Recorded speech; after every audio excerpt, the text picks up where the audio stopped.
하나님 말씀 보겠습니다. 하나님 말씀은 출애굽기 32장 7절입니다. 하나님 말씀은 출애굽기 32장 7절입니다.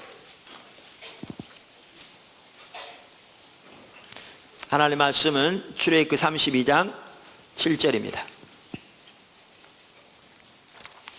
여호와께서 모세에게 이르시되 너는 내려가라.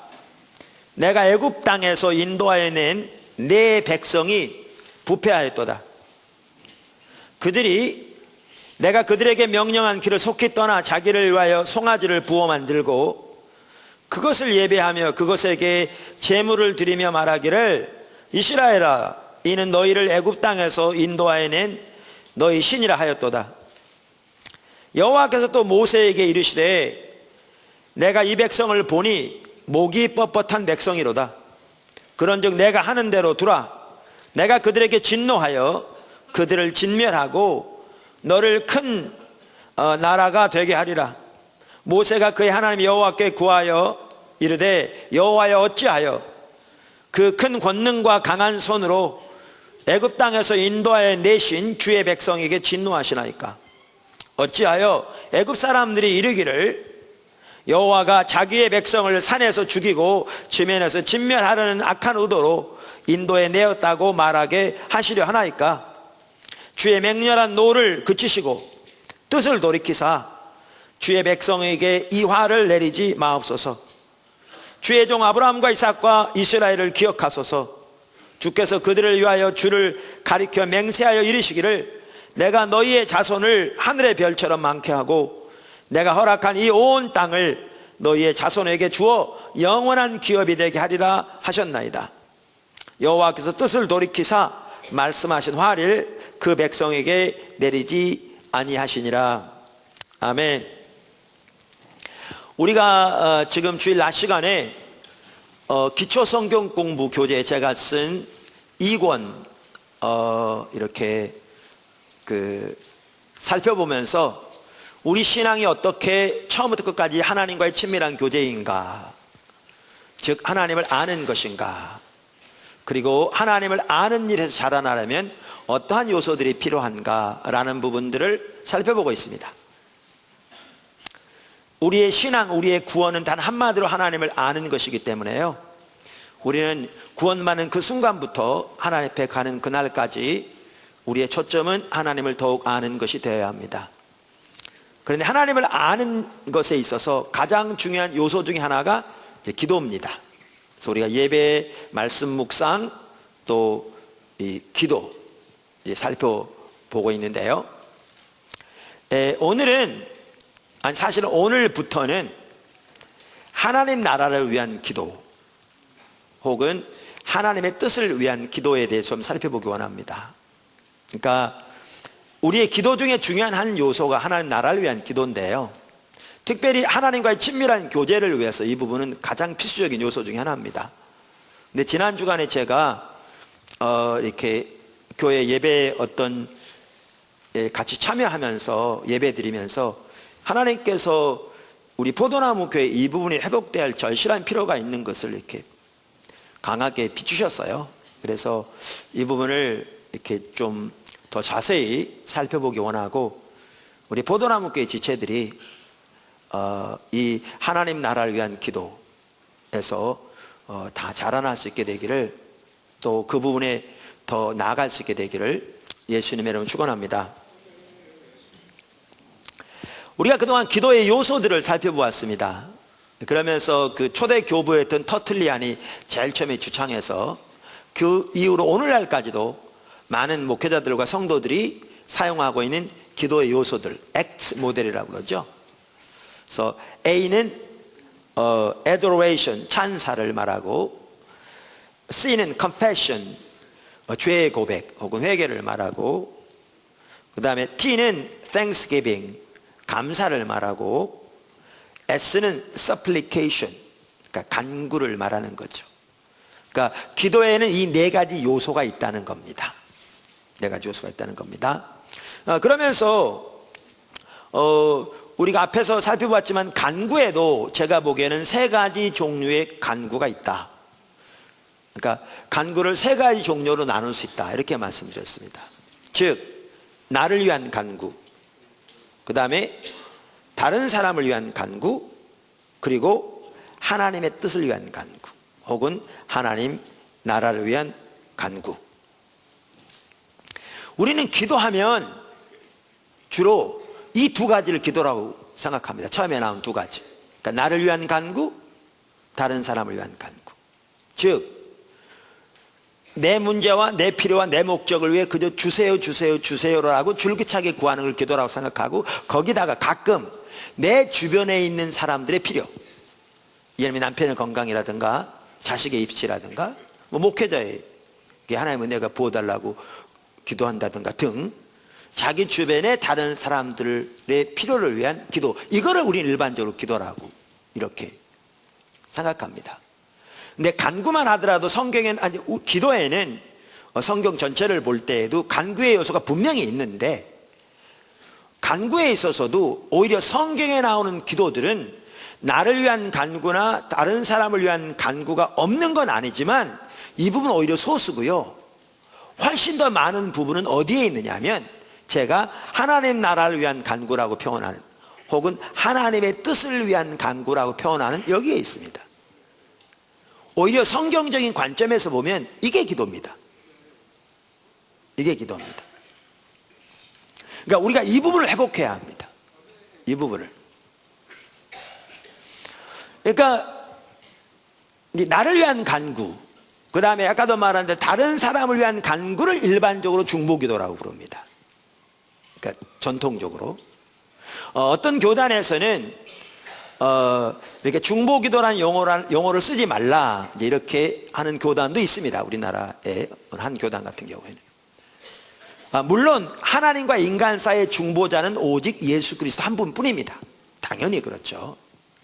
근데 이제 우리가 말하는 이 중보기도라는 용어는 그런 차원이 아니라 이렇게 다른 사람을 위해서 간구하는, 영어로 intercessory prayer라는 용어가 보편적으로 사용되고 있거든요.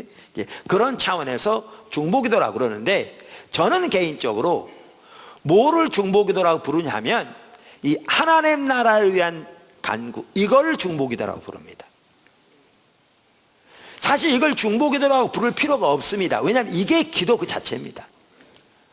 근데 우리는 기도하면 워낙 자기나 가까운 다른 사람을 위한 그저 필요를 위해 간구하는 걸 기도라는 인식을 가지고 있기 때문에 그거 이렇게 구분하기 위해서 이거를 중보기도라고 부를 뿐입니다. 근데 여러분 이거를 중보기도라고 부르든지, 혹은 하나님 나라를 위한 기도라고 부르든지, 혹은 하나님의 뜻을 위한 기도라고 부르든지 뭐라고 부르든 상관없대. 중요한 것은 이게 우리가 드려야 할 기도의 한 핵심이고요, 우리가 반드시 이 기도에서 포도나무 교회가 자라나야 합니다. 그리고 하나님과의 친밀한 교제를 위해서 이 부분이 필수입니다. 그래서 그 부분을 이제 오늘부터 몇 주간에 걸쳐서 좀 상세하게 살펴보기 원합니다. 아멘. 자, 오늘은 그 첫 번째 시간으로 뭐를 살펴보려고 하느냐 하면 하나님과의 친밀한 교제와 하나님 나라를 위한 기도, 이 부분을 살펴보기 원합니다. 하나님과의 친밀한 교제와 하나님 나라를 위한 기도, 혹은 하나님의 뜻을 위한 기도. 이 하나님의 뜻을 위한 기도, 저는 그걸 중보기도라고 부르는데, 이 중보기도와 하나님과 친밀한 교제는 밀접한 관계를 가지고 있습니다. 그러니까 양방향으로 밀접한 관계를 가지고 있습니다.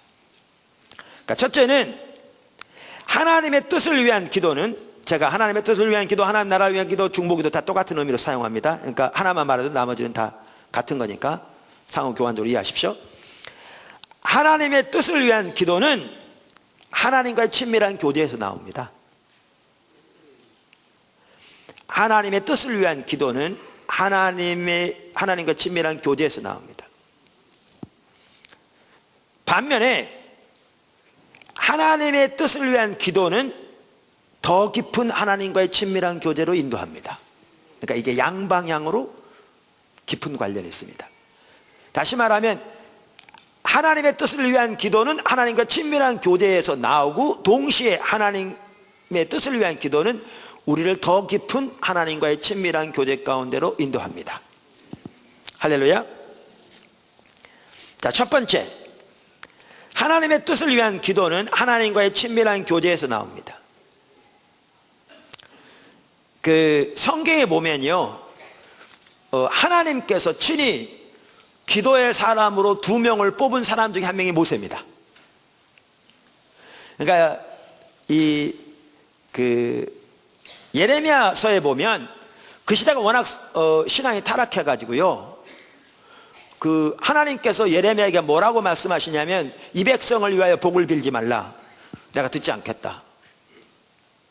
이 백성이 금식하며 부르짖을지라도 내가 응답하지 않겠다, 이렇게 말씀하세요. 그러면서 예레미야 15장 1절에 보면 뭐라고 말씀하시죠? 이렇게 말씀하셨어요. 여호와께서 내게 이르시되, 모세와 사무엘이 내 앞에 섰다 할지라도 내 마음은 이 백성을 향할 수 없나니 그들을 내 앞에서 쫓아내 보내라. 그러니까 여기에 보면 모세와 사무엘이 하나님 앞에서 기도할지라도 응답하지 않겠다는 거예요. 그러니까 하나님이 그 많은 하나님의 종들 중에 기도의 사람으로 딱 2명을 뽑았는데 모세와 사무엘이잖아요. 하나님이 뽑으신. 그러니까 이걸 보면 가장 귀한 기도의 사람들 중에 하나가 모세였던 걸 볼 수 있다고요. 그런데 모세는 어떤 기도를 드렸느냐? 당연히 모세도 자기의 필요를 위해 기도했을지 모르겠습니다. 또 자기 아내가 아팠을 때 당연히 기도했겠죠. 고쳐달라고. 성경에 안 나와 있습니다만은. 그런데 그러한 기도보다 모세의 기도는 훨씬 더 많은 부분이 우리가 지금 말한 당연히 간구의 요소도 있었는데, 하나님의 뜻을 위한 간구, 하나님 나라를 위한 기도가 그의 기도였습니다. 오늘 본문이 그 한 예죠. 자, 오늘 본문 다시 한번 보십시오. 아까 읽었기 때문에 다시 읽지 않습니다. 여러분이 보시고요. 그 당시 이스라엘 백성들이 처한 상황이 어떤 상황이었습니까? 그러니까 어떤 일을 행하고 있었습니까? 그들이 거기 보시면, 그러니까 32장 8절에 보면 알지만 그들이 송아지를 만들었어요. 자기들을 위해서. 그러면서 그 송아지에게 뭐하며? 예배하며 그 송아지에게 제물을 드리며, 그러면서 말하기를 바로 이 금송아지가 우리를 애굽에서 인도해낸 신이라, 이렇게 예배하고 있었습니다. 그걸 좀 더 그 윗절에 보시면요, 5절과 6절에 보면 어떤 내용을 볼 수 있느냐면 이렇게 돼 있죠. 그러니까 바로 이 윗절 5절 6절에 보면 이렇게 나와 있습니다. 아론이 보고 그 앞에 제단을 쌓고, 그러니까 금송아지를 만든 후에 제단을 쌓고, 이 아론이 공표하여 이르되 내일은 여호와의 절일이니라 하니, 이튿날에, 그러니까 여호와의 절일에 그들이 일찍 일어나 번제를 드리며, 그들이 지금 누구한테 번제를 드리는 거예요?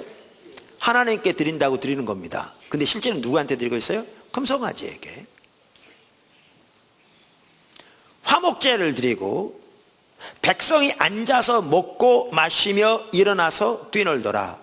여러분, 그 당시에 이방신을 섬기는 그러한 의식대로 앉아서 술 취하고 방탕하고 파티하고 뒤엉켜서 환락의 파티를 하고 있었습니다.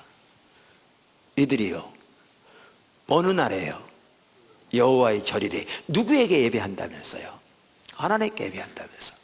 그러면서 하나님께 제물을 드린다면서 금송아지에게 화목제와 그 다음에 번제를 드리고 이렇게 예배하고 있었습니다. 그러면서 그들이 하는 말이 바로 이 금송아지가 자기들을 애굽에서 인도해낸 신이라, 이렇게 숭배하고 있었습니다.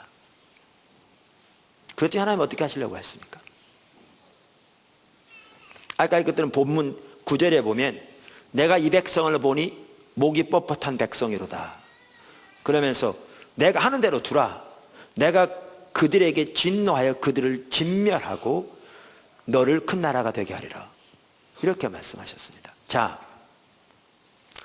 지금 모세가, 그러니까 이제 모세가 기도하거든요, 이스라엘 백성을 위해서. 근데 모세가 지금 이스라엘 백성들을 향한 하나님의 진노와 분노, 또 그들을 멸하시려는 그런 계획, 어떻게 알게 되었습니까? 이스라엘 백성들의 그 타락한 상태, 어떻게 알게 되었습니까? 하나님과 관계에서 알게 됐습니다. 그 당시 모세는 시내산에서 하나님 앞에서 예배하며 기다리고 있었습니다. 그러니까 산 안에서 어떤 일이 일어나고 있는지를 몰랐습니다. 아직. 하나님과의 관계에서 그들의 타락한 상태뿐만 아니라 그들을 멸하시려는 하나님의 진노와 분노를 알게 된 겁니다. 그리고 하나님께 기도하기 시작했습니다. 여러분, 이 하나님의 뜻을 위한 기도는 어디서부터 나오느냐 하면요, 하나님과 친밀한 교제에서 나옵니다. 그러면서 우리가 잘 아는 대로 이제 이스라엘 백성들을 위해 기도합니다. 하나님, 어찌하여 하나님께서 큰 권능과 강한 손으로 애굽 땅에서 인도하여 내신 주의 백성에게 진노하십니까? 만약 저들을 죽이시면 애굽 사람들이 말하기를 여호와가 자기의 백성을 산에서 죽이고 지면에서 진멸하려는 악한 의도로 애굽에서 인도해냈다고 말하지 않겠습니까? 그러니 주여, 주의 맹렬한 노를 그치시고 뜻을 돌이켜주세요. 주의 백성에게 이 화를 내리지 마옵소서. 그리고 아브라함과 이삭과 야곱에게 맹세하신 그 맹세를 기억하옵소서. 이렇게 기도했습니다. 그랬더니 하나님께서 어떻게 하셨다고요? 14절, 여호와께서 뜻을 돌이키사 말씀하신 화를 그 백성에게 내리지 아니하시리라. 그 응답하신 거죠. 이처럼 하나님 나라를 위한 기도, 중보 기도는 하나님과 친밀한 교제에서 나옵니다. 아까 말씀드린 대로 모세의 이 기도는 자신의 문제를 위해 그저 줄기차게 하나님께 부르짖는 그런 기도가 아니었습니다. 더 나아가 이 기도는 우리가 흔히 말하는 일반적인 나라와 민족을 위한 기도도 아니었습니다. 물론 우리는 그런 기도들도 드려야 합니다. 모세의 이 기도는 하나님과의 친밀한 교제 가운데서 하나님의 의중을 깨닫고 하나님께 간구한 기도였습니다. 할렐루야. 그 작은 첫 번째, 큰 첫 번째가 뭐였냐면, 하나님의 뜻을 위한 기도는 하나님과 친밀한 교제에서 나온다. 그 작은 첫 번째, 하나님 나라를 위한 혹은 하나님의 뜻을 위한 기도는 하나님과의 친밀한 교제 가운데서 하나님의 계획을 깨닫는 것으로부터 시작합니다. 그러니까 하나님과의 친밀한 교제에서 나오는데, 이거를 크게 두 가지로 제가 요약한 겁니다. 하나님과 친밀한 교제에서 나오는데 어떻게 나오느냐, 이 하나님의 뜻을 위한 기도는 하나님과 친밀한 교제 가운데서 하나는 하나님의 계획과 뜻을 깨닫는 것으로부터 나오고요, 또 다른 하나는 조금 더 살펴보겠지만 하나님과 친밀한 교제 가운데서 자신들이 처한 현실을 인식하는 것에 대해서 인식하는 것으로부터 나옵니다. 두 가지. 그래서 그중 하나가 뭐냐 하면, 말씀드린 대로 하나님 나라를 위한 기도는 하나님과의 친밀한 교제 가운데서 하나님의 계획을, 뜻과 의중을, 목적을 깨닫는 것으로부터 시작합니다. 지금 살펴본 모세의 기도가 그랬습니다. 또 하나 성경에 나오는 귀한 기도의 사람 중에 하나가 누구였느냐? 다니엘이었습니다. 그 다니엘의 성경에 나오는 기도도 역시 똑같은 성격의 기도였습니다. 그 대표적인 한 가지가 어디 나오냐면 다니엘서 9장에 나옵니다. 다니엘서 9장. 여러분, 다니엘이 어떤 사람입니까? 예레미야 시대에 유다 나라가 바벨론에 의해서 멸망당했습니다. 근데 바벨론에 의해서 멸망당할 때 한꺼번에 다 멸망당하는 게 아니라 바벨론 침공이 3차에 걸쳐서 있었습니다. 그 첫 번째 침공이 서기전 605년에 있었는데, 그때 일부 유다 백성들이 포로로 잡혀갔습니다. 그 중에 잡혀간 사람 중에 하나가 다니엘과 그 친구들입니다. 그런데 거기에서 그 왕의 은총을 받아서 왕립 학교에 들어가서 장래 일꾼을 키우는 그 사관학교 같은 것으로 교육을 받았고, 결국 그는 총리가 되었죠. 우리가 잘 아는 대로. 그 다니엘인데 다니엘서 9장 1절에 이렇게 나옵니다. 성경을 다 보시죠. 메대 족속 아수에로의 아들 다리오가 갈대아 나라 왕으로 세움을 받던 첫해 곧 그 통치 원년에 나 다니엘이 책을 통해 여호와께서 말씀으로 선지자 예레미야에게 알려주신 그 연수를 깨달았나니 곧 예루살렘의 황폐함이 70년 만에 그치리라 하신 것이니라. 보십시오. 이 다니엘의 기도가 이제 나오는데, 그러니까 이제 곧 말하기를 내가 금식하며 베옷을 입고 죄를 덮어쓰고 주 여호와께 기도하며 간구하기를 결심하고 내 하나님 여호와께 기도하며 자복하여 이르기를 크시고 두려워할 주 하나님, 주를 사랑하고 주의 계명을 지키는 자를 위하여 언약을 지키시고 그에게 인자를 베푸시는 이시여, 이러면서 이 기도가 나오거든요. 근데 이 기도하게 된 계기가 뭐였느냐? 하나님과의 친밀한 교제 가운데서 이 경우에는 성경을 통해 하나님의 계획과 뜻과 의중을 발견한, 다시 말하면 그 시대를 향한 하나님의 목적을 발견하고 기도하기 시작했습니다. 할렐루야.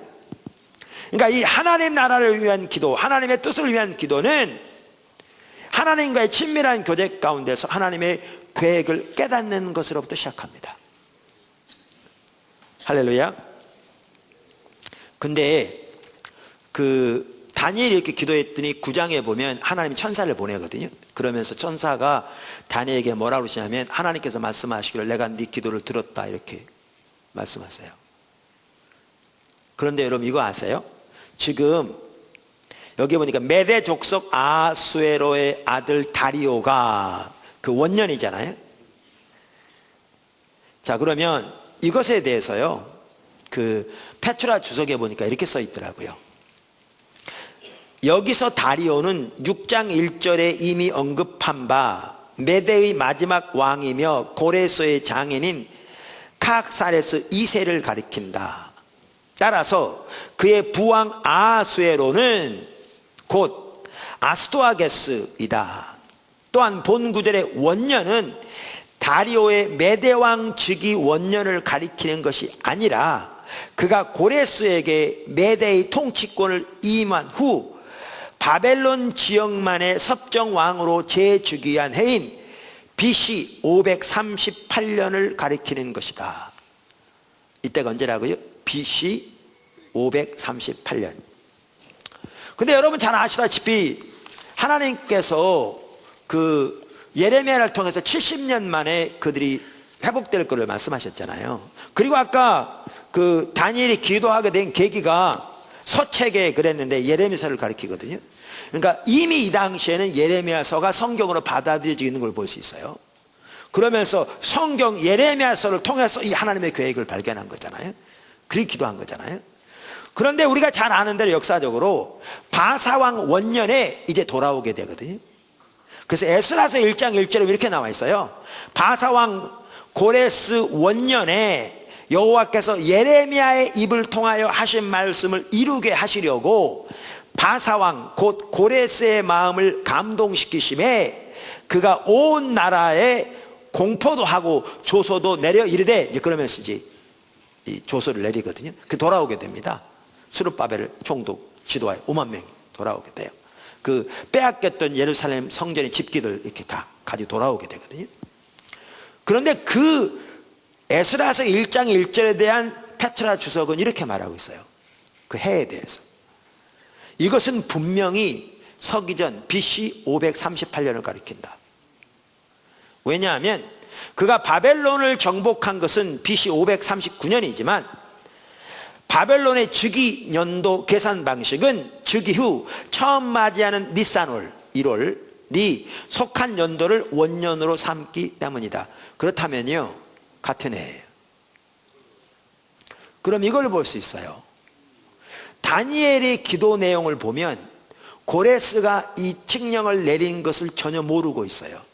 아직 그 일이 안 일어난 거죠. 그 내용에 보면. 그러면 이렇게 우리는 볼 수 있어요. 다니엘이 그 하나님의 뜻을 발견하고 기도했는데 하나님은 천사를 보내서 들으셨다고 말씀하셨는데 그 해에 일이 일어난 거예요. 역사적으로. 엄청난 일인 거죠. 그러니까 모세의 기도를 들으셨듯이 다니엘의 기도를 들으셨죠. 다니엘의 기도를.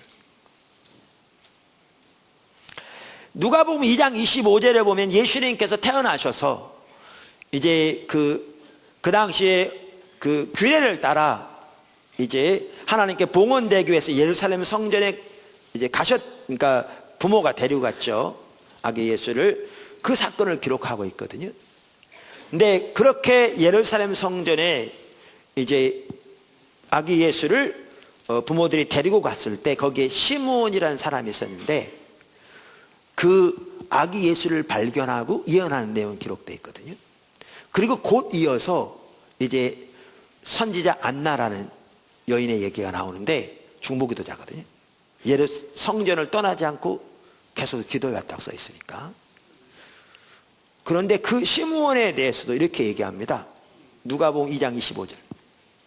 예루살렘에 시므온이라 하는 사람이 있으니 이 사람은 의롭고 경건하여 이스라엘의 위로를 기다리는 자라. 성령이 그 위에 계시더라.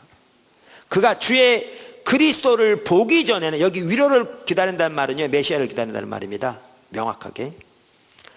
그가 주의 그리스도를 보기 전에는 죽지 아니하리라 하는 성령의 지시를 받았더니 성령의 감동으로 성전에 들어가매 마침 그 부모가 율법의 관례대로 행하고자 하여 그 아기 예수를 데리고 오는지라. 시므온이 아기를 안고 하나님을 찬송하여 이르되. 여기 시므온이 기도했다는 내용은 나오지 않는데요, 아래 쭉 안나의 내용을 보아도 알듯이 이들은 기도한 자들인 걸 볼 수 있습니다. 그리고 하나님이 그들의 기도를 들으시고 역사하신 걸 볼 수 있죠. 앞으로 이 부분 좀 더 살펴볼 겁니다. 그런데 이 기도가 어디에서 나왔는가? 하나님과의 친밀한 교제에서 하나님의 뜻을 발견하는 것으로부터 나온 걸 볼 수 있습니다. 그러니까 우리의 기도에는 간구의 요소가 분명히 있습니다. 그리고 간구의 요소 중에서도 나를 위한 간구, 다른 사람을 위한 간구가 있는 반면에 하나님의 뜻을 위한 간구가 있습니다. 근데 성경에서 말하는 기도의 가장 어떻게 보면 중점은 바로 그 부분이었습니다. 성경에 나온 하나님의 사람들, 그들은 그 부분을 위해서 기도한 자들이었습니다. 우리는 오늘날 이 부분에 대해서는 거의 개념조차 없습니다. 개념조차 없습니다. 그런데 이 기도가 하나님과 친밀한 교제에서 나오는데, 하나는 하나님과 친밀한 교제에서 하나님의 뜻을, 계획을 발견하는 것으로부터 시작합니다. 아멘. 그 다음에 두 번째, 작은 두 번째죠. 하나님과 친밀한 교제에서 나오는데 어떻게 이 기도가 시작되는가? 두 번째, 하나님 나라를 위한 기도는 현실에 대한 인식으로부터 시작됩니다. 당연히 이것도 하나님과 친밀한 교제로부터 나옵니다. 현실에 대한 인식으로부터 시작됩니다. 그러니까 현실에 대한 인식이란 말은 하나님의 관점에서 자신들이 처해 있는 상태를 깨닫는 것을 말합니다. 그런데 하나님의 관점에서 자신들이 처해 있는 상태가 보이려면 뭐가 전제되어야 되느냐면 전적인 하나님의 은혜로 하나님의 뜻과 목적과 의중이 보여야 합니다. 그리고 그 하나님의 뜻과 목적과 의중, 하나님의 길 앞에 보여진 자신들의 현재적인 처지가 보여져야 합니다. 이건 전적으로 하나님의 은혜로만 가능하고 성령의 역사로만 가능합니다. 그리고 하나님과 친밀한 교제에서 나옵니다. 그러면 하나님의 사람들은 자신들이 처해 있는 처지를 보았을 때, 그리고 하나님이 의도하신 삶이 무엇인가를 깨닫게 되었을 때, 자신들이 이렇게 하나님이 의도하신 바에서 떨어져 있는 현실의 처지가 자신들이 하나님을 떠난 죄로 인한 것임을 깨닫고 하나님 앞에 회개하며 은혜를 구하며 긍휼을 구하는 가운데 이 하나님의 뜻과 의중이 자신들의 삶 속에 이루어지기를 집중적으로 기도하기 시작했습니다. 이게 하나님의 뜻을 위한 기도의 한 핵심입니다. 우리가 오늘날 반드시 드려야 할 기도의 핵심이기도 합니다. 이에 대한 대표적인 예가 느헤미야의 기도입니다. 느헤미야의 기도입니다. 느헤미야의 기도도 이 하나님의 뜻을 위한 기도의 대표적인 예 중에 하나입니다. 그것을 잘 볼 수 있는 느헤미야의 기도가 느헤미야 1장에 나옵니다. 느헤미야 1장 1절부터 5절까지 읽겠습니다. 하가라의 아들 느헤미야의 말이라. 아닥사스다 왕 제20년 기슬월에 내가 수산궁에 있는데 내 형제들 중 하나인 하나니가 두어 사람과 함께 유다에서 내게 이르렀기로 내가 그 사로잡힘을 면하고 남아있는 유다와 예루살렘 사람들의 형편을 물은즉 그들이 내게 이르되 사로잡힘을 면하고 남아있는 자들이 그 지방 거기에서 큰 환난을 당하고 능력을 받으며 예루살렘 성은 허물어지고 성문들은 불탔다 하는지라. 내가 이 말을 듣고 앉아서 수일 울고 수일 동안 슬퍼하며 하늘의 하나님 앞에 금식하며 기도하여 이르되 하늘의 하나님 여호와 크고 두려우신 하나님이여 주를 사랑하고 주의 계명을 지키는 자에게 언약을 지키시며 긍휼을 베푸시는 주여 간구하나이다. 그러면서 이제 기도가 나옵니다. 대표적인 기도가 나옵니다. 앞으로 살펴볼 텐데, 여러분 여기 아닥사스다 왕 제20년이 언제냐면요, 서기전 445년입니다. 서기전 445년입니다. 그러니까 예루살렘 성전이 불타 패망한 게 서기전 586년이었으니까 140년이 지난 후입니다. 그러니까 이 느헤미야는 바벨론 포로로 잡혀갈 때 잡혀간 1세대보다는 포로에서 태어난 2세 내지 3세인 것을 볼 수 있습니다. 이방 나라에서 포로로 잡혀온 종의 그 가문에서 태어났을지 모르지만 왕의 수를 관원으로 연회장이 될 만큼 왕의 측근이 된 사람입니다. 그런데 그의 형제 중 하나인 하나니가 예루살렘에 다녀왔습니다. 다녀와서 보고 말하기를 예루살렘에 가봤더니 예루살렘 성문이 불탄 채 지금도 남아있고 성벽이 허물어져 있으며 이스라엘 백성들이 주변 나라에 지리멸멸하며 이렇게 고통 가운데 있다고 보고했습니다. 그랬더니 느헤미야가 이렇게 하나님 앞에 나가서 기도하기 시작했습니다. 여러분 왜 이렇게 기도한 줄 아십니까? 이게 보여져야 합니다. 이게. 그러니까 오늘날 나름대로 의식이 있는 사람 많습니다. 또 자기가 있는 경험과 자기가 가지고 있는 성경적인 지식을 토대로 나름대로 오늘날 교회를 이렇게 이렇게 판단하고 또 나름대로 이렇게 자기의 어떤 가지고 있는 해결책을 제시하고 또 나름대로 이런저런 의견들을 제시하는 사람 많습니다. 또 어떤 사람들과 또 어떤 언론들은 오늘날 교회에 옳지 못한 부분들을 집중적으로 부각시키며 말하는 사람들도 있습니다. 또 어떤 사람들은 반대로 그렇게 부정적인 부분들만 말하면 되느냐, 그래서 그런 거는 다 이렇게 덮어두고 좋은 부분들만, 그것도 아주 미화시켜서 보도하거나 또 말하는 사람들이나 언론들도 있습니다.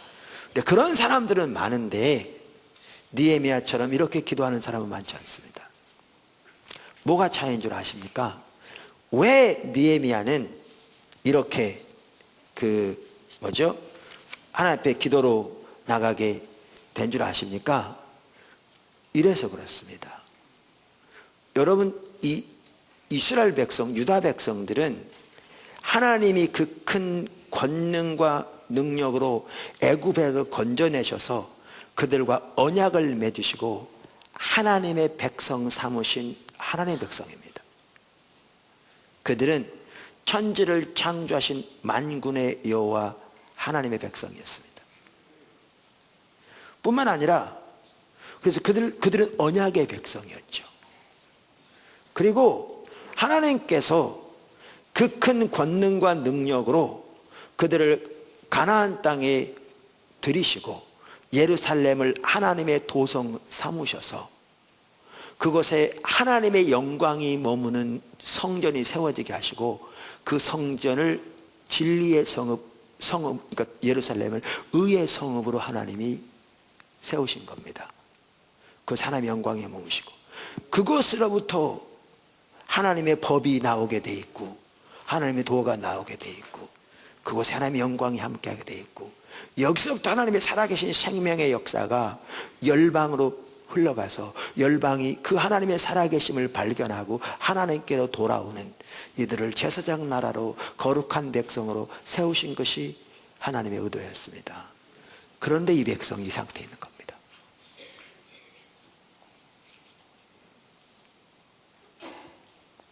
이 상태에 있는 겁니다. 성벽은 무너져 있고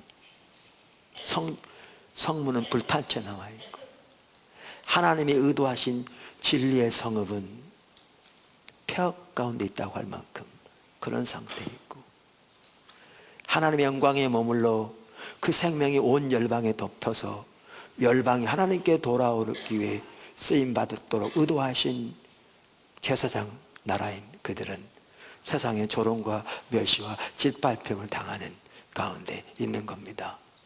근데 이것이 하나님의 의도하신 이 삶에서 이들이 떨어진 것이 그들이 하나님의 법을 버리고 하나님의 길을 떠나 하나님을 등진고로 나타난 결과인 것을 인식하게 되니까 느헤미야가 금식하며 기도하며 용서와 은혜를 구하며 이 하나님의 뜻이 이루어지도록 기도합니다. 이게 느헤미야의 기도입니다. 이 기도요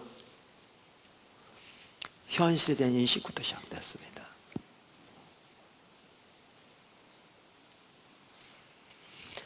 현실에 대한 인식은 하나님의 백성을 향한 또한 그 시대를 향한 하나님의 뜻과 하나님의 의중과 하나님의 목적이 전적인 하나님의 은혜로 그리고 성령에 의해 깨달아지고 보여지고 그 앞에 비춰진 자신들의 처해 있는 현재적인 상태가 비춰지게 될 때 이것이 현실에 대한 인식이고 여기에서부터 이 하나님 나라를 위한 기도는 시작되었습니다.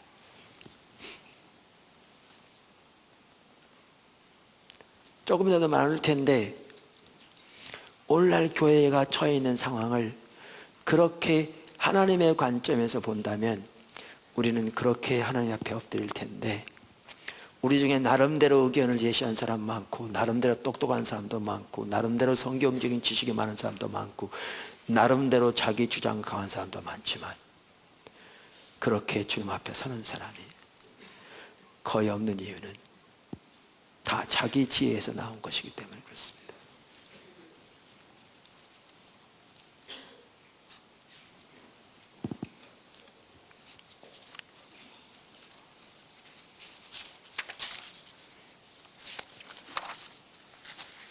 오늘날 우리가 처해 있는 우리 한국, 그러니까 그 전에, 그래서 로이드 존스 목사님은 현실에 대한 인식에 대해서 말하면서 로이드 존스 목사님은 그분의 책, 부흥책에서요, 부흥요는 첫 번째 단계는, 그러니까 이 부흥은 교회 성장을 말하는 게 아니고 평양 대부흥과 같은 웨일즈 부흥과 같은 미국의 제1차 대각성 운동, 2차 대각성 운동과 같은 그런 하나님의 부흥을 말합니다. 그 부흥이 오는 첫 번째 단계를 말하면서 현실에 대한 인식을 꼽습니다. 그러면서 그는 이렇게 얘기합니다. 부흥의 첫 번째 단계는 우리가 여기서 보는 것처럼 자기의 처지를 인식하는 것입니다. 몇 줄 띄고 저는 여러분에게 어떤 부흥의 역사든지 교회사에서 일어난 어떤 위대한 영적 운동에 대한 기록이든지 다 읽어보라고 촉구하는 바입니다. 그러면 한 번도 예외 없이, 대단히 강력한 표현이죠. 한 번도 예외 없이 언제나 그러한 일이 일어났음을 즉시 발견할 것입니다. 오늘날 그런 것이 어느 정도 있기까지는 참된 부흥에 대한 소망이 전혀 없습니다. 이 현실에 대한 인식이 있기 전까지는 참된 부흥에 대한 어떤 소망도 없다는 겁니다.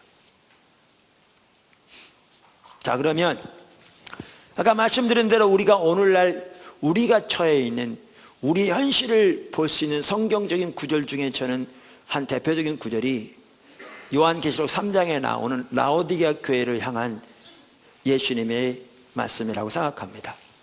한번 보시죠. 요한계시록 3장 14절. 라오디게아 교회의 사자에게 편지하라. 아멘이시요 충성되고 참된 증인이시요 하나님의 창조의 근본이시니가 이르시되 내가 내 행위를 아노니 내가 차지도 아니하고 뜨겁지도 아니하도다. 내가 차든지 뜨겁든지 하기를 원하노라. 내가 이같이 미지근하여 뜨겁지도 아니하고 차지도 아니하니 내 입에서 너를 토하여 버리리라. 내가 말하기를 나는 부자라 부요하여 부족한 것이 없다 하나 내 곤고한 것과 가련한 것과 가난한 것과 눈먼 것과 벌거벗은 것을 알지 못하는도다. 내가 너를 권하노니 내게서 불로 연단한 금을 사서 부요하게 하고 흰옷을 사서 입어 벌거벗은 수치를 보이지 않게 하고 안약을 사서 눈에 발라 보게 하라. 무릇 내가 사랑하는 자를 책망하여 징계하노니 그러므로 내가 열심을 내라. 회개하라. 볼지어다 내가 문 밖에 서서 두드리노니 누구든지 내 음성을 듣고 문을 열면 내가 그에게로 들어가 그와 더불어 먹고 그는 나와 더불어 먹으리라. 이기는 그에게는 내가 내 보좌에 함께 앉게 하여 주기를 내가 이기고 아버지 보좌에 함께 앉은 것과 같이 하리라. 귀 있는 자는 성령이 교회들에게 하시는 말씀을 들을지어다. 여기 보시면요, 자, 라오디게아 교회는 라오디게아 교회에 지금 예수님이 어디 계셨습니까? 20절에 보면 문 밖에 계셨습니다. 여러분, 이게 무슨 말입니까?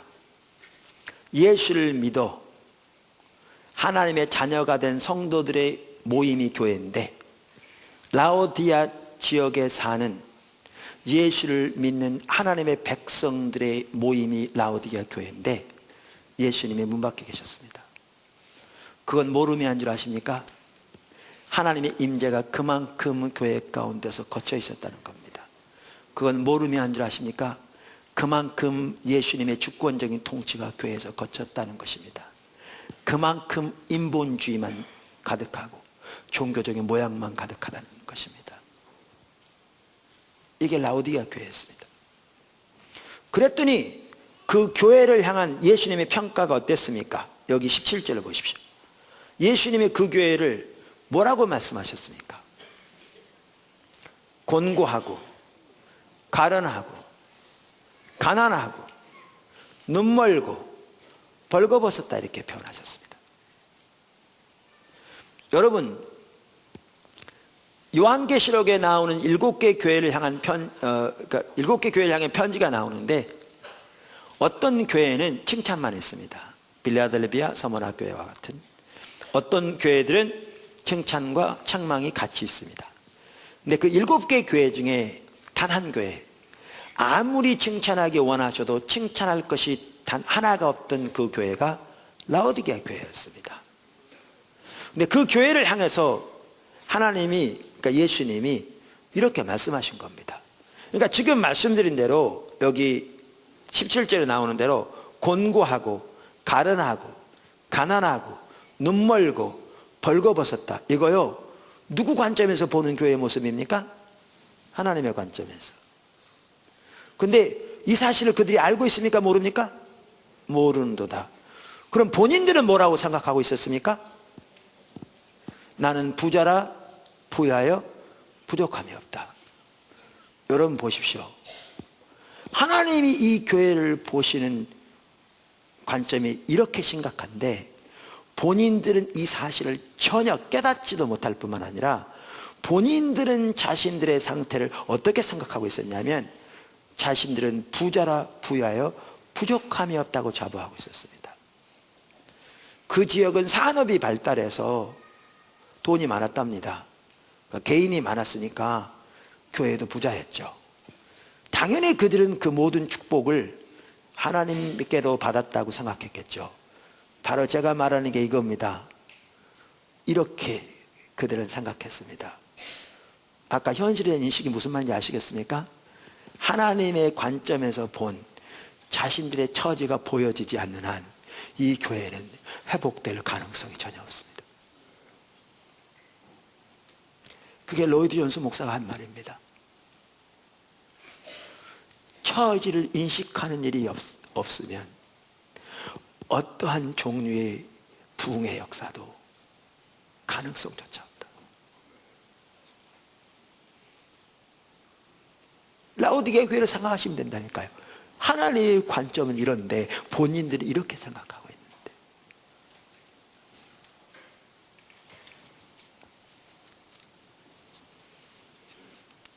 또한 16절에 보면 그들의 상태를 뭐라고 예수님이 표현하셨습니까? 16절에 미지근하여 뜨겁지도 아니하고 차지도 아니하다. 그래서 입에서 토하여내치리라. 이 말은 뭐냐면 영적인 안일함이 하늘을 찌른다는 말입니다. 다시 말하면 그들에게 주를 향할 열정이 없었다는 말입니다. 종교적인 열심이 없었다는 말이 아닙니다. 바리새인들은 종교적인 열심에 있어서는 타의 추종을 불허할 만큼 뛰어났습니다.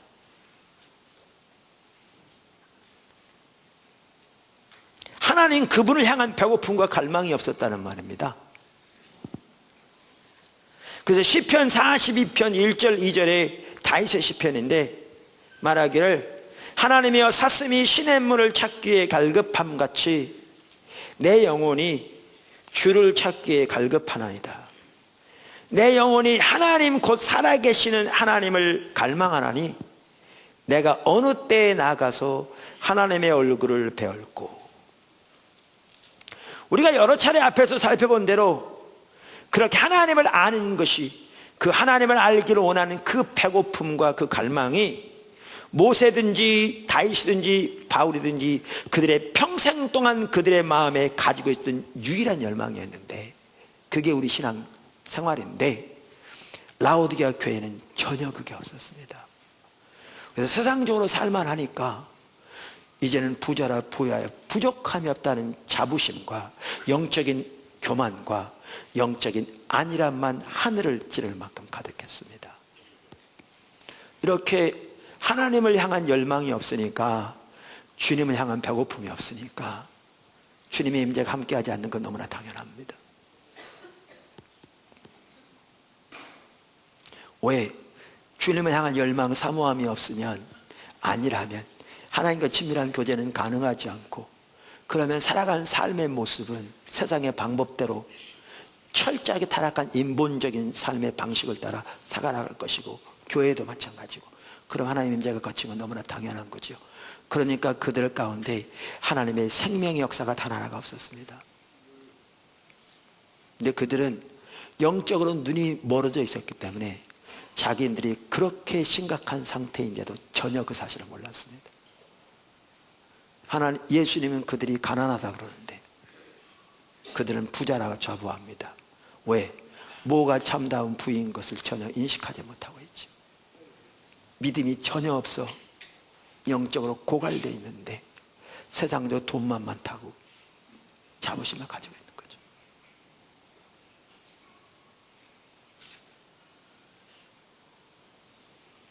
하나님의 주권적인 통치는 교회에서 거쳐 인본주의는 하늘을 찔러서 살아계신 하나님의 생명의 역사는 성도들의 삶과 교회의 삶에서 철저하게 거쳐 있는데 교인 수만 늘어난다고 자부심이 하늘을 찌르고, 성도들 가운데 돈 많이 버는 사업가 많다고 자부심이 하늘을 찌르고, 정치인들 권력자들이 교회에 들어온다고 자부심이 하늘을 찌르는 상태에 있는 거죠.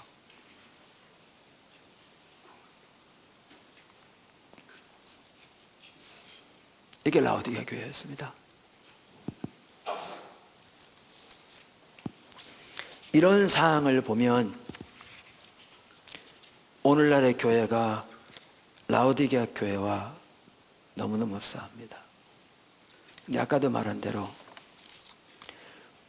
하나님이 교회를 향해 의도하신 그 하나님의 모습, 그러니까 교회의 모습, 저먹고 영광스러운 교회로 하나님께서 세우시기 위해서 하나님의 아들을 이 땅에 보낸 십자가에 내어주시고, 교회가 하나님의 성령이 거하신 하나님의 성전으로 그곳에 하나님의 영광이 머무르시는 교회가 되기를 원하시고, 교회로부터 하나님의 법이 나오고 길이 선포되고, 교회로부터 하나님의 생명의 역사가 흘러 이 땅을 적심으로 이런 영혼들이 하나님께로 돌아오도록 의도하셨는데, 그 하나님의 의도된 교회의 모습에서 오늘날 이게 비춰지고 우리가 처해 있는 이 오늘날의 상태, 그래서 교회가 혐오시설처럼 취급된 오늘날의 상태가 보여진다면 느헤미야처럼 이렇게 기도로 나가겠죠.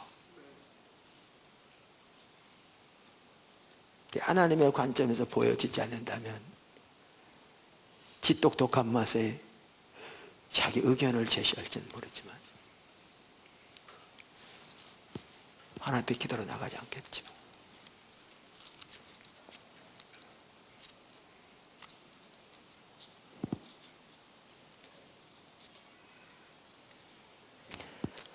그래서 우리가 말하는 하나님 나라를 위한 기도는 하나님과 친밀한 교제에서 나오는데, 그 중에 하나는 현실에 대한 인식으로부터 시작됩니다.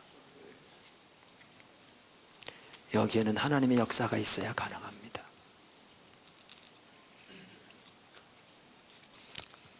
이건 지엽적인 겁니다만은, 어제 제가 토요일 날 중보기도 인도하는데, 중보기도 인도하는 시간이 많지 않은데 제가 인도하는 시간이 공식적으로는 토요일 날 딱 한 번 있으면서도 제가 훈련 프로그램이나 다른 스케줄 때문에 많이 섬기지 못해서 너무 죄송하고, 그런데 어제 기도회를 시작할 그때부터 하나님이 강력하게 임재하시더라고요, 저 개인적으로는. 그러면서 그 전에도 그런 알고 있는 내용이긴 하지만 집중적으로 교회와 특별히 목회자들에 대해서 하나님이 이렇게 비춰가시더라고요. 오늘날 그 서울 시내에 있는 택시 회사들에는 공공연히 목사 환영이라는 팻말이 붙어 있답니다. 회사 입장에서는 좋겠죠. 다른 사람보다 술을 먹나, 거짓말을 하나, 뺑땅을 치나 성실하게 일해주니까. 그런 내용들은 그 전에 듣긴 했는데, 하나님의 교회가 침체되니까 하나님의 종들이 생계를 위해 세상으로 내몰리고 있는 거죠. 일 자체가 나쁜 건 아닙니다. 미국에서도 어려운 지역마다 교회가 작아서 목회자를 서포트하지 못하면 파타임이라도 일을 하면서 목회하는 경우가 많고, 그것을 귀하게 여깁니다. 저는 그래서 일하는 자체를 말하는 게 아닙니다.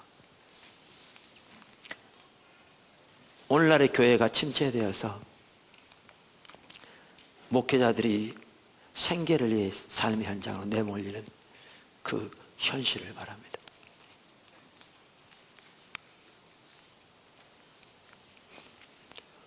그게 비춰지는데,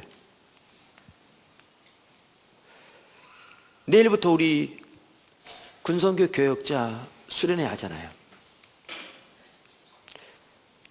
이번 예사를 듣고도 지난번에도 그랬고 군선교 연합회하고 줄다리가 있었거든요.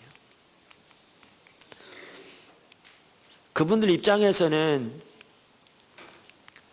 이렇게 차비라고 생각하지 말라. 목사님 부부 이렇게 식사라도 함께 하도록 이렇게 돈을 1인당 얼마씩 줬으면 좋겠다. 군균 선교로 가 계신 많은 분들이 다 그런 건 아니고, 그렇지만 적지 않은 분들이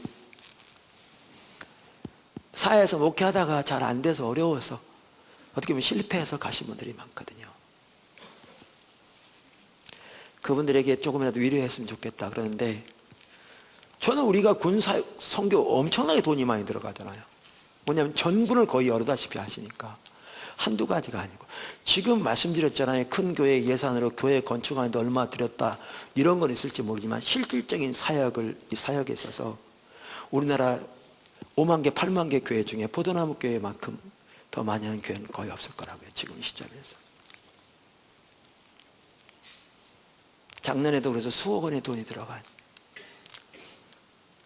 그러다 보니까 그런 거 하려면 군선교원 앞에서 그 돈 가져와라. 근데 군선교원인데 분야별로 하기 때문에 어서 돈을 가져올 내용이 없고, 맡았으니까 좀 해주라. 그래서 묵시적으로는 했지만 제가 마음이 좀 불편했거든요. 근데 어제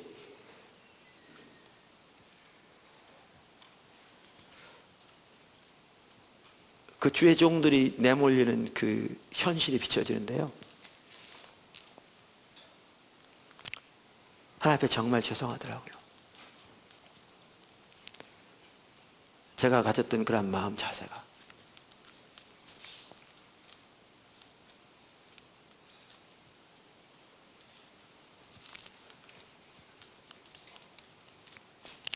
제가 하나님 앞에 회개했어요. 그리고 포도나무교회 국내 선교위원회 활성화시켜야 되겠더라고요. 우리가 할 수 있는 부분이라도 하자, 우리 더. 그리고 이거는 우리 스텝회에서 통과시켜야 되지만, 그 예산으로만 이렇게 하는 것보다 우리가 매년 호봉제가 있어서 일정만큼 올라가게 돼 있는데, 내년 한 해라도 우리 스텝들 다 올리지 말고 그걸로 한 분이라도 파트타임 드리자. 다른 거라도 한 분 이렇게 일자리 창출한다는 그런 의미에서라도 한번 드리자. 이렇게 하려고 합니다.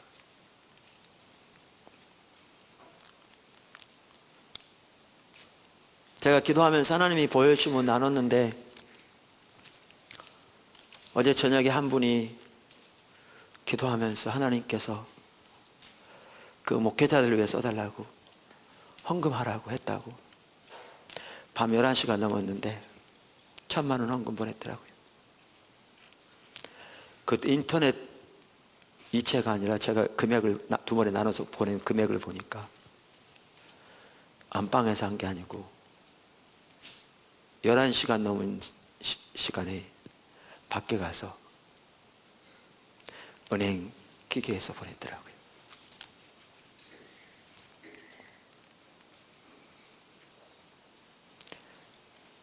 하나님의 나라를 위한 기도는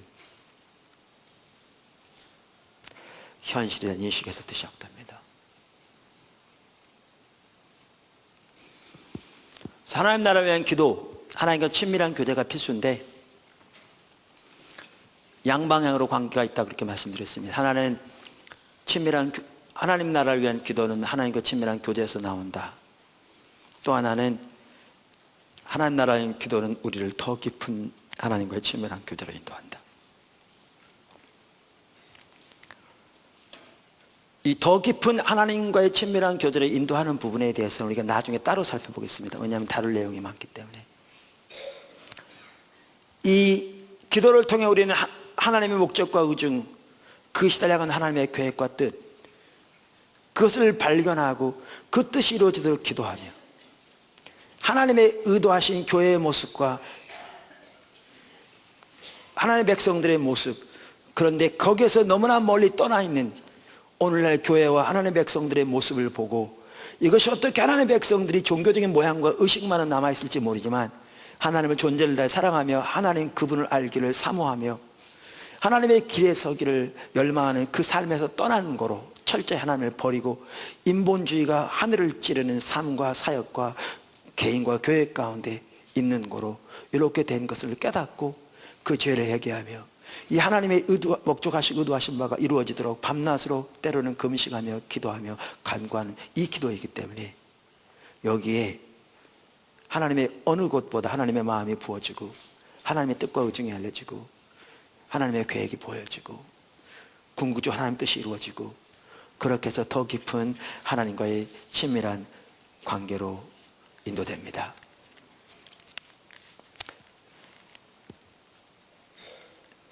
하나님께서 우리 포도나무 교회 가운데 이 부분을 더 세워가기 원하십니다.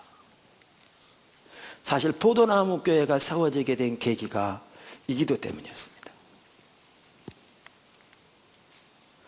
제가 처음 교회를 개척하여 섬길 때 하나님 그분 자신만을 구하는, 그래서 그분을 알고 사랑하는 것이 유일한 삶의 목표와 목적인 자를 인도하시고요.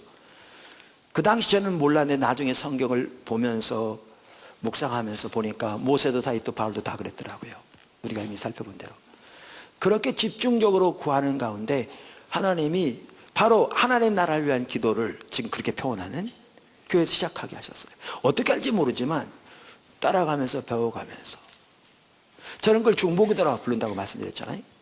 그러니까 제가 성도들에게 이렇게 같이 기도하다고 이렇게 했더니 성도들이 왔습니다.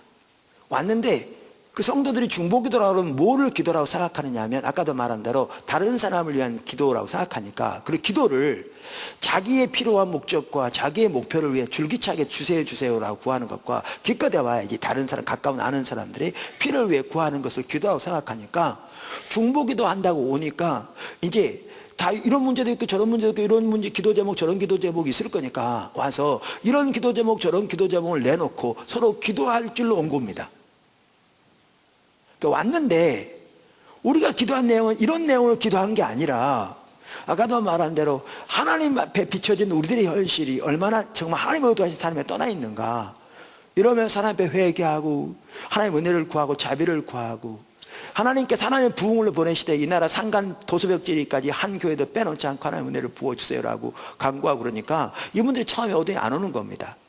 안 오면서 뭐라고 이제 안 올 뿐만 아니라 점점 이제 주변에 이제 서로 이렇게 비판하는 말들을 도는 거죠. 그리고 뭐라고 하냐, 우리가 지금 발등에 불 떨어졌는데 내 코가 석자인데 뭐 하나님 뜻이 어떻고 하나님 나라가 어떻고 뭐 교회의 그 처지가 어떻고 너무나 거리가 멀다는 거죠. 제가 그걸 통해서 알게 된 게 뭐였냐면요, 오늘날 하나님 백성들의 기도가 너무너무 이기적이라는 걸 알게 됐습니다. 자기 문제, 자기 가까운 사람들의 필요 외에는 관심조차 없는 것이 오늘날 대다수의 성도들의 모습입니다. 오늘날 거기다가 그럼 그들은 그렇게 말합니다. 내 발등에 불 떨어졌는데 그러면 그러니까 그게 여러분 그럴듯하죠. 그게 얼마나 불신의 말인지를 전혀 모르고 있는 겁니다. 무슨 얘기냐, 예수님께서 하나님 나라와 의를 구하라고 말씀하시면서 뭐라고 그러셨냐면 너희는 이방인처럼 하면 안 돼. 우리가 살펴본 것처럼 그들은 세상에 있는 것들을 추구하는 삶이야. 그리고 그거 도와달라고 밤낮으로 구해. 그게 중언부언한 기도라고 살펴봤잖아요. 그러면서 하늘에 계신 너희 아버지는 너희가 구하기 전에 너희 필요를 다 아셔. 너희 머리카락까지 세신 바 되셨어. 그러니까 너희는 그의 나라와 그의 의를 구해. 그러면 이 모든 필요는 너희 하늘에 계신 너희 아버지가 채우실 거야. 이건데 오늘날 성도들이 그렇게 말하는 배후에는 하나님이 전능하신 천지를 창조하신 우리의 필요를 아시는 분이라고 입으로는 고백할지 모르지만 불당 앞에 가서 주시옵소서 주시옵소서 하면서 108번 절하는 거나 큰 나무에다 찬물 떠놓고 아침 저녁으로 옷 갈아입고 해서 주세요 주세요 비나이다 비나이다 하면서 그렇게 열심히 빌면 뭔가 이루어질 것 같은 하나님을 그런 귀신 나부레기들을 취급하는 그런 불신이 거기에 포함되어 있다는 거 아십니까? 그 말 속에